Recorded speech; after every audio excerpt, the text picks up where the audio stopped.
The Reckoning of Blackstone Keep. Months had passed since Edric had helped free the tormented spirits of the dungeon, but the eerie stillness of Blackstone Keep lingered like a heavy fog. Though the oppressive energy had lessened, a sense of unease remained. The remaining prisoners had grown restless, and whispers of a new darkness began to circulate among them. One evening, as the sun dipped below the horizon, casting the dungeon in a twilight gloom, Edric was jolted awake by a chilling voice, one he had not heard since the warden's demise. "You think you've escaped? The darkness has merely shifted?" He bolted upright, heart pounding. The air felt electric, charged with an unseen force. Was it possible the warden's malevolence had not been vanquished? Fear rippled through him as he recalled the cruel laughter that had haunted the dungeon. The next day, Edric approached the other prisoners, his heart heavy with dread. "Something is wrong. I can feel it. We need to be on guard." But his warnings fell on deaf ears. The others dismissed his concerns, weary from their time in the dark and eager for any semblance of normalcy. They had hoped the worst was behind them. As night fell again, Edric and a few of the more perceptive prisoners gathered in the corner of the cell, their voices low. "I keep hearing things," whispered a gaunt man named Roland. "Footsteps, murmurs. It's as if someone is watching us." Edric nodded, his instinct screaming that they were not alone. He suggested they form a watch, taking turns to stay awake and alert. The others reluctantly agreed, but Edric could sense their growing skepticism. The following night, as Edric kept up the dungeon, the torches flickered violently, and the air grew thick with anticipation. Suddenly, the temperature plummeted, and a ghastly figure emerged from the darkness, its face obscured by a veil of mist. "Your meddling has consequences," it hissed, a voice dripping with malice. "You cannot erase the past." Edric's blood ran cold. "Who are you?" he demanded, stepped forward despite the fear clawing at his insides. "I am the Keeper," the figure replied, its form shifting and swirling like smoke. "I was bound to protect this place, to guard against those who would disrupt the balance. Your actions have drawn my wrath." With a wave of its hand, the dungeon erupted with chaos. Chains rattled violently, and ghostly apparitions materialized, their faces contorted in agony. Edric's heart raced as he realized these were the souls of the warden's previous victims, those who had never found a peace. "Leave this place," Edric shouted, rallying the other prisoners. "We have done nothing wrong."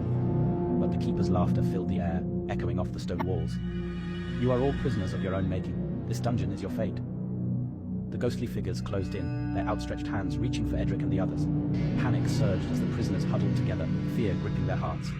Edric knew he had to act, to confront the Keeper and find a way to protect them all. "Listen," he cried, his voice trembling but determined. "You were wronged, but we are not your enemies. We fought against the warden's cruelty."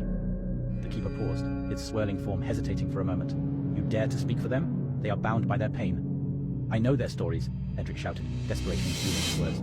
"They sought justice, not vengeance. Help us to remember the truth of what happened here." As Edric spoke, he felt a connection forming between the spirits and the Keeper.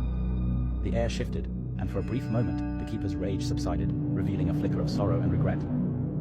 The ghostly faces of the tormented prisoners began to change, their expressions softening as they listened to Edric's plea.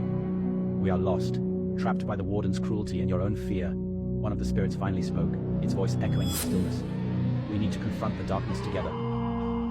The Keeper's form flickered again, caught between rage and sorrow. "If you wish to confront the darkness, you must face the truth of your actions. Only then can you free yourselves." Edric nodded, understanding that they needed to confront the pain that lingered in the dungeon. The pain caused by the warden and the Keeper's own unyielding nature.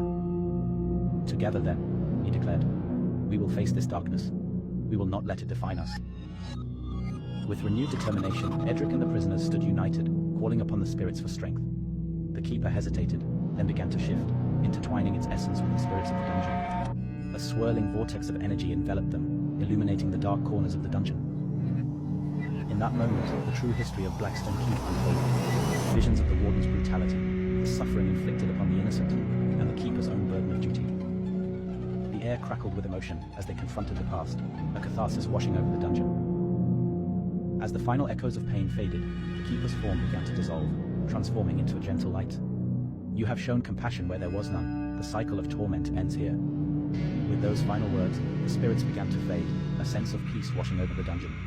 The air grew lighter, the oppressive weight lifting. Edric and the remaining prisoners felt a newfound hope, a bond forged through shared struggle. Though they remained in the dungeon, the darkness that had once enveloped them had been dispelled. They were no longer defined by their suffering, but by their courage and resilience. The haunting of Blackstone Keep had transformed into a testament to their strength, a story of redemption etched into the very stones